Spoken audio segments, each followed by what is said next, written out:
அன்பார்ந்த தமிழ் சொந்தங்களே, உங்கள் அனைவருக்கும் மகிழ்ச்சியான தருணத்தில் தாய்மண் கலை இலக்கிய பேரவை விடுதலை சிறுத்தைகள் பணிவான வணக்கத்தை தெரிவித்துக் கொள்கிறது. ஆண்டாண்டு காலமாக அடக்கப்பட்டு ஒடுக்கப்பட்டு கிடந்த மக்களை ஒரு அணியில் திரட்டி இன்றைக்கு விடுதலை சிறுத்தைகள் களத்திலே மக்கள் முதல்வராக, அனைவருக்குமான தலைவராக நின்று போராடக்கூடிய ஒப்பற்ற தலைவர் மேன்மையாளர் முனைவர் எழுச்சி தமிழர் அவர்களுடைய 62வது பிறந்த நாளை மகிழ்ச்சியோடு கூடல் நகரில் இனிப்புகளை வழங்கி கொண்டாடி வருகிறோம். கடந்த பாராளுமன்ற தேர்தலில், நாடாளுமன்ற தேர்தலில் தலைவர் அவர்களும் பொதுச் செயலாளர் ரவிக்குமார் அவர்களும் மகத்தான வெற்றி பெற்று கட்சிக்கு அங்கீகாரத்தை பெற்று தந்திருக்கிறார்கள்.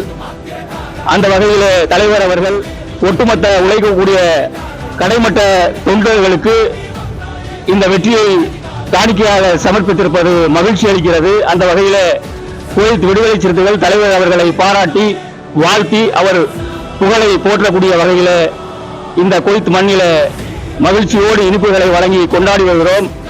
தலைவர் அவர்கள் புகழ் மென்மேனும் ஓங்க வேண்டும்.